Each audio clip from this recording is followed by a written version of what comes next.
Hello दोस्तों, welcome back. आपका स्वागत है आपके अपने चैनल हिंदी दीपशिखा पर। तो चलिए दोस्तों, जो पीजीटी में परीक्षा होने में जो मध्ययुगीन काव्य लगा हुआ है सूर सुषमा संपादक नंद दुलारी वाजपेयी का, इसे हम थोड़ा जो है अच्छे से व्याख्या देख लेंगे। तो चलिए दोस्तों, इससे पहले हम थोड़ा जो है मोटा मोटा जो है सूरदास जी का जो है कवि परिचय देख लेते हैं। चलिए दोस्तों, शुरू करते हैं हम। सूरदास सूरदास जो है कृष्ण भक्ति शाखा के जो है प्रमुख कवि हैं। सूरदास जी के जीवन को जो है काफ़ी विद्वानों में जो है मतभेद है जीवनमृत को लेकर। सूरदास का जन्म जो है 1478 ईस्वी में माना जाता है और इनका जन्म जो है इन्हीं के रचना के आधार पर जो है सीही नामक गांव में हुआ है। इनके पिता जो है अकबर दरबारी के गायक रामदास के रूप में इनका उल्लेख देखने के लिए मिलता है। और 84 वैष्णव की वार्ता में सूर के जीवन पर वृत्त प्रकाश डाला गया है। सूरदास बड़े गायक थे। वे गौ घाट पर निवास करते थे और विनय पद गाते थे। और महाप्रभु वल्लभाचार्य ने उन्हें जो है पुष्टि मार्ग में दीक्षित किया और कृष्ण लीला गाने की प्रेरणा दी। उन्हें कृष्ण लीला के सहस्त्रावधि पद लिखे हैं, जिनकी प्रसिद्धि सुनकर देशाधिपति अकबर उनसे मिले। सूरदास जी अंधे थे। वे ईश्वर और गुरु में कोई अंतर नहीं मानते थे। उनके देहावसान समय पर विट्ठलनाथ ने शोक से कहा, पुष्टि मार्ग को जहाज जात है, सो जाको कछु लेना हो सो ले। चलिए दोस्तों, ये मोटा मोटा हमने कवि परिचय देखा। अब हम जो है इनके जो है पंक्तियां देख लेते हैं, इम्पोर्टेंट। चलिए दोस्तों, शुरू करते हैं। अवगति कछु कहत ना आवे, ज्यों गूं अवगति कछु कहत न आवे। अर्थात जो है प्रस्तुत पंक्तियों में कवि कहते हैं कि इस परम तत्व की, ईश्वर की अवगति, स्वरूप को जानना और गति, उसकी क्रिया तक पहुंच पाना, सब ये सारी चीज़ों को जो है शब्दों में नहीं कहा जा सकता। और जो है ये कहते हैं कि ज्यों गूंगे मीठे फल को रस अतरंग ही भावे। वो कहते हैं कि ईश्वर के स्वरूप को जानना और की गति को पहचानना संभव नहीं है, वहाँ तक पहुँचना संभव नहीं है। जिस प्रकार जो है जैसे कोई गूंगा व्यक्ति मीठे फल का स्वाद ले लेता है तो वह उसे महसूस तो करता है। यहाँ लिखा हुआ है जो गूंगे मीठे फल को रस, यानी जो गूंगा मीठे फल का रस लेता है उसे महसूस तो करता है, परंतु वो अंदर ही अंदर उसे महसूस करता है, किसी को बोल नहीं पाता। उसी प्रकार परम तत्व केवल अंतःकरण अंदर ही अनुभव किया जा सकता है, परंतु उसे शब्दों में प्रकट नहीं किया जा सकता। चलिए दोस्तों, दूसरा देख लेते हैं। परम स्वाद सबहि सुनिरंतर, अमित तोष उपजावे, मन बानी को अगम अगोचर, सो जाने सो पावे। अर्थात यहाँ बोला परम स्वाद सबहि सुनिरंतर, अमित तोष उपजावे। अर्थात जो है ये जो परम ब्रह्म स्वाद आनंद देने वाला है और जो भी इसे निरंतर यानी लगातार अनुभव करता है, यानी जो परम स्वाद यानी परम आत्मा को जो लगातार अनुभव करता है, उसके भीतर जो है अमित तोष अर्थात जो है असीम संतोष जो है उत्पन्न हो जाता है। यह ऐसा आनंद है जो अस्थायी तृप्ति देता है। मन वाणी को अगम अगोचर, सो जाने सो पावे। यानी ये परम तत्व का जो मन, विचार और वाणी यानी वाणी से परे है, ये जो मन अगम अगोचर है, जो मन की वाणी से और विचार से परे है, जो इससे पाता है वो केवल इसका यथार्थ ज्ञान जान सकता है। यह इंद्रियों तर्क से परे है, केवल अनुभव से ही इसे जाना जा सकता है। वो बोलते हैं ये मन वाणी जो है ये सब जो है ये इंद्रियों से परे है, इसे जो है सिर्फ अनुभव से जाना जा सकता है। चलिए दोस्तों, तीसरा देखते हैं। रूप रेख गुण जात जुगति, बिन निरालंबित धावे, सब विधि अगम विचार हिते, सूर सगुन पद गावे। अर्थात जो है यहाँ बोलते हैं रूप रेख गुण जात जुगति बिन, यानी जो है निर्गुण ब्रह्म का ना तो कोई रूप है, ना रेखा यानी आकार, ना कोई गुण है, ना कोई जाति है, ना ही कोई साधन युक्ति या तरीका है इसे पाया जा सकता है। और ये निरालम यानी जो है किसी पर आश्रित भी नहीं रहता और स्वयं में स्थित रहता है। दोस्तों ये बताया जाता है पहली पंक्ति में। और उसके बाद दूसरा बोलता है सब विधि अगम विचार हिते, सूर सगुन पद गावे। मतलब हर प्रकार से ये तत्व जो है अगम है, मतलब अपराय है, इसे पाया नहीं जा सकता और विचार तर्क विश्लेषण से परे है। इसलिए सूरदास जी कहते हैं कि मैं इस निर्गुण ब्रह्म को ना समझ पाने के कारण सगुण ब्रह्म यानी सगुण भगवान श्री कृष्ण की भक्ति और स्तुति करता हूँ। इसलिए वो कहते हैं कि ये जो निर्गुण ब्रह्म है इसे मैं नहीं समझ पा रहा हूँ, इसलिए सूर सगुन पद गावे, यानी वो जो है हमेशा सगुन भक्ति ही करते हैं और कृष्ण की भक्ति में लीन रहते हैं। चलिए दोस्तों दूसरी पंक्ति देखते हैं हम। अपन जान में बहुत करी, कौन भांति हरि कृपा तुम्हारी, सो स्वामी समझू ही ना परी। यानी अपने जान में बहुत करी, यानी सूरदास जी कहते हैं मैंने अपने को बहुत जान लिया है, अर्थात मैंने अपने अहंकार में ये मान लिया है कि मैं बहुत बड़ा भक्त हूँ, बहुत कुछ जानता हूँ और मेरी भक्ति से भगवान प्रसन्न है। मतलब अपने जान में, यानी वो जो अपने उसे जो समझ में आया, उसने ईश्वर की भक्ति के लिए बहुत किया और उसे अहंकार है कि वो ईश्वर को बहुत अच्छे से जानता है। लेकिन सच्चाई ये है कि मैं ये कभी नहीं समझ पाया कि भगवान की मुझ पर जो है कितनी कृपा रही। कौन भांति हरि कृपा, मतलब वो समझ नहीं पाया कि कितनी कृपा जो है मुझ पर हरि की रही और वह किस प्रकार से मेरी रक्षा करते रहे। वो सो स्वामी समझी ना परी, वो किस प्रकार से मेरी रक्षा करते रहे। हे प्रभु आपकी कृपा की गति को मैं आज तक जो है समझ नहीं पाया हूँ। वो बोलता है कि तुम्हारी सो कृपा स्वामी समझी ना परी, मतलब तुम्हारी कृपा जो है किस प्रकार मुझ पर है मैं समझ नहीं पा रहा हूँ। चलिए दोस्तों नेक्स्ट पंक्ति देखते हैं। दूरी गयो दर्शन के ता, व्यापक प्रभुता सब बिसरी, मनसा बाचा कर्म अगोचर, सो मूरत नहीं नैन धरी। चलिए दोस्तों इसका जो है व्याख्या देख लेते हैं।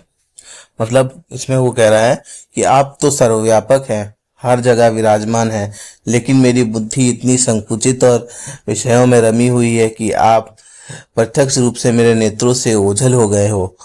तो मैं आपकी व्यापकता को भूल गया, मुझे लगने लगा कि आप मुझसे दूर चले गए हो, जबकि आप तो सब जगह हैं।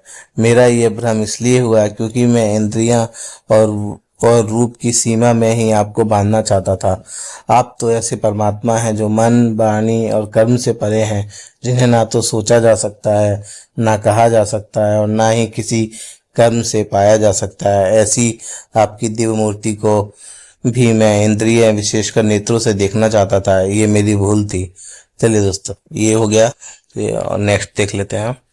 चलिए दोस्तों यहाँ बोल रहा है गुण बिनु गुनु स्वरूप रूप, बिनु नाम बिना श्री श्याम हरि, कृपा सिंधु अपराध अपरिमत क्षमो, सूरते सब बिगड़ी। अर्थात जो है गुण बिनु गुनु स्वरूप रूप, यानी आपका ना कोई रूप है, ना गुण है, ना ही कोई नाम है, फिर भी आपका गुणातीत होकर भी परम गुणी है। आपके पास गुण होते हुए कि ना भी आप जो है कितने गुणी हैं, रूपातीत होकर भी परम सुंदर हैं। आपके पास कोई रूप नहीं है फिर भी आप बहुत सुंदर हैं, और नामातीत होकर भी सभी नामों के अधिष्ठान है। आप श्री श्याम कृष्ण है, जिनका कोई आनंद, जिनका होना आनंद ही आनंद है। यहाँ जो है उनकी व्याख्यान करते हैं श्री कृष्ण का। और दूसरी पंक्ति में कवि कहते हैं कि हे कृपा सिंधु अपराध अपरिमत, यानी कृपा सिंधु यानी हे कृपा के सागर प्रभु, मैंने असंख्य अपरिमित क्षमा यानी असंख्य अपराध किए हैं और उसी का परिणाम है कि आपसे मेरा संपर्क टूट गया, मैं आपसे दूर हो गया। लेकिन प्रभु आप क्षमाशील हैं, क्षमियो सूर, यानी आप क्षमाशील हैं और आपकी करुणा अपरंपार है। अतः मेरी सब गलतियों को क्षमा करें, मेरे द्वारा सब कुछ बिगड़ गया है, आप कृपावान हैं, आप इसे जो है सुधार सकते हैं, मेरी गलतियों को जो है सुधार दीजिए। चलिए दोस्तों नेक्स्ट जो है यहाँ देखते हैं हम अगला पंक्ति। जा दिन मन पंछी उड़ जे है, जा दिन मन पंछी उड़ जे है, ता दिन तेरे तन तरवर के सब बात झरी जे है। अर्थात इसमें जो कहते हैं ये जा दिन मन पंछी, यहाँ जो है जिस दिन जो है ये मन का पंछी अर्थात जो है वो बताते हैं आत्मा शरीर रूपी वृक्ष से उड़ जाएगा, अर्थात जब मृत्यु हो जाएगी उस दिन यानी ता दिन यह शरीर वृक्ष अपने सारे पत्ते यानी अंग अवयव शोभा जीवन शक्ति जो है सब कुछ वो है खो देगा, शरीर की सारी चेतनाएं जो है समाप्त हो जाएंगी। तरवर के सब पात झरी यानी सारी चेतनाएं जो है समाप्त हो जाएंगी। चलिए दोस्तों नेक्स्ट पंक्ति देखते हैं। यह देही को गर्म न करिए, श्यार काग गिद खेहे, तिननी में तन कृमि के मिष्ठा कहिए खाक उड़े है। अर्थात जो इसमें कहता है कि इस जो देह का जो है या धन का गर्म न करिए, यानी इस देह का जो है मैं घमंड नहीं करना चाहिए इस मानव शरीर का, क्योंकि मृत्यु के बाद ये देह जो है सियार कौए और गिद्धों का आहार बन जाता है। या तो जो है ये शरीर जो है कीड़े खा जाते हैं, या जो है मलमूत्र बन के जो है सड़ जाता है, या फिर जो है ये राख होकर जो है खाक हो जाता है और ये हवा में कहीं विलीन हो जाता है। चलिए दोस्तों नेक्स्ट पंक्ति देखते हैं। कहे वह नीर कहाँ वह शोभा, कहाँ रंग रूप दिखे है, जिन लोगनी सो नेह करत हैं, तेई देखी घिने है। अर्थात इसमें कहता है कि मृत्यु के बाद जो है ये जो शरीर की जो नमी है, शरीर का जो पानी है, शरीर की जो सुंदरता है, जो शोभा है, वो जो है समाप्त हो जाती है, ये किसी को दिखाने लायक नहीं रह जाती है। और जिन लोगों से तुम स्नेह करते हो, यानी जिन लोगों से तुम प्रेम करते हो, स्नेह करते हो, ते ही देखेंगे नहीं, वही आपको जो है मृत्यु देखकर जो है आपसे घृणा करते हैं और दूर भागते हैं। चलिए दोस्तों नेक्स्ट पंक्ति देख लेते हैं। घर के कहत सबारे काढ़ो, भूत होई धर खेहे, जिन पुत्र ही बहुत प्रतिपालो, देवी देव मने। अर्थात जो है इसमें कहता है कि घर के कहत सवार कहाड़ो, मतलब कि जो मनुष्य के मरने के बाद जो है जल्दी से जल्दी जो है सब कहते हैं कि इन्हें घर से बाहर निकाल दो जो है, और इनसे जो है डरते हैं और कहते हैं कि ये जो है भूत हो गया है, और उससे जो है घर से बाहर जल्दी से जल्दी निकाल कर अंतिम संस्कार के लिए ले जाने के लिए कहते हैं। जिन पुत्र ने ही बहुत प्रतिपालो, यानी वो जिन पुत्रों को देवी देवताओं जैसा, भगवान जैसा प्यार दिया, पाला पोसा और वो देवी देवता जैसा माना, वही उस सबको जो है उस जो है शरीर को शव बनते ही घर से बाहर निकाल कर जो है रख देते हैं। चलो दोस्तों ये पंक्ति होगी। दूसरा पंक्ति देखते हैं। तेई ले खोपरी बांस दे, शीस फोरी बिखरे है, अजहु मूड करो संगति, संतनी में कछु पे है। ले दोस्तों इसका अर्थ है जो है तेई ले खोपरी बांस दे, यानी जो है जिस पुत्र को पाला पोसा बड़ा किया, जब मृत्यु हो जाती है तो वही पुत्र जो है उस सब जो है कि खोपड़ी में बांस से फोड़ देता है, मतलब जो आपकी मृत्यु के बाद जो है आपकी सबकी खोपड़ी को जो है बांस से फोड़ देता है और चिता पर रखकर जला देता है। और जो है हे, और वो सूरदास जी कहते हैं, हे मूर्ख मनुष्य अजहु मूढ़ करो, यानी जो हे मूर्ख मनुष्य अभी भी समय है, सज्जनों और संतों की संगति कर, कुछ लाभ अवश्य मिलेगा। यानी वो कहते हैं कि जीवन का सत्य मैं तुझे बता रहा हूँ, अब तू जो है संतों की संगति कर और जो है पूजा पाठ कर, तुझे इसका लाभ जरूर मिलेगा, जो है मोह माया में से निकल जा। चलिए दोस्तों ये नेक्स्ट पंक्ति जो है ये देख लेते हैं हम। नर बपू धरी नाही जन हरि को, जम की मार सो खेहे, सूरदास भगवंत भजन, बिनु वृथासु जन्म कवे। यानी जो नर बपुधारी, यानी जो व्यक्ति जो है मनुष्य शरीर पाकर जो है भगवान की भक्ति नहीं करता, नहीं करता, वो यमराज की यातनाएं सहन करता है। यहाँ बोला गया है नर बपुधारी, यानी जो मनुष्य का शरीर जो है धारण करके जो है जनहरि के, ना ही जनहरि के, यानी भगवान को नहीं मानता, वो जम की मार जो है सहन करता है। सूरदास भगवंत भजन बिनु वृथासु जन्म की है, यानी सूरदास जी कहते हैं कि भगवान का भजन किए बिना जो है ये जीवन जो है व्यर्थ है, ये जो है ये यहाँ पे बताया गया है। चलिए दोस्तों कुछ अभ्यास प्रश्न है, इसे हम देख लेते हैं। पद अवगति गति कछु कहत ना आवे, मैं कवि ने किस विषय को व्यक्त किया है। दोस्तों इस प्रस्तुत पंक्ति के माध्यम से उन्होंने जो है निर्गुण ब्रह्म को जो है यहाँ पे वर्णन किया है। चलिए दोस्तों दूसरा देखते हैं। कृपा सिंधु अपराध अपरिमत, क्षमो सूरते सब बिगड़ी का भाव क्या है। तो दोस्तों इसमें जो है वो कहते हैं कि वो है भगवान से क्षमा याचना जो है वो मांगते हैं यहाँ पे, दूसरा होगा। चलिए दोस्तों तीसरा देखते हैं। जो गूंगे मीठे पल को रस अतरंग ही भावे, पंक्ति का क्या तात्पर्य है। दोस्तों प्रस्तुत पंक्तियों में जो है ये जैसे गूंगा जो है फल का रस लेता है लेकिन वो बता नहीं सकता, इसलिए मनु की अनुभूति को भी जो है, ईश्वर की अनुभूति को भी जो है व्यक्त नहीं किया जा सकता। तो तीसरा नंबर होगा इसका। 4 नंबर प्रश्न, सूरदास जी किस भक्ति साकार से संबंधित है। तो दोस्तों सूरदास जी जो है ये सगुण भक्ति जो है विशेषतर वात्सल्य और माधुर्य से संबंधित है। 5 नंबर प्रश्न होगा, सूरदास जी की रचनाओं का विषय क्या है। तो दोस्तों सूरदास जी की रचनाओं का मुख्य विषय जो है कृष्ण बाल लीलाएं हैं। चलिए दोस्तों 6 नंबर प्रश्न देख लेते हैं। सूरदास में वर्णित कथाएं मुख्यतः किस ग्रंथ से ली गई हैं। तो दोस्तों सूरदास में जो वर्णित कथाएं हैं ये मुख्यतः भागवत श्रीमद् भागवत पुराण से ली गई हैं। चलिए दोस्तों 7 नंबर प्रश्न देखते हैं। सूरदास जी के गुरु कौन थे। तो दोस्तों सूरदास जी के गुरु जो है वल्लभाचार्य जी थे। चलिए दोस्तों 8 नंबर प्रश्न देखते हैं। जा दिन मन पंछी उड़ जे है, इस पंक्ति में मन पंछी किसका प्रतीक है? तो दोस्तों मन पंछी जो है आत्मा का प्रतीक है, यानी जो है मन का पंछी जो है यानी आत्मा जो है एक दिन शरीर से उड़ जाएगी।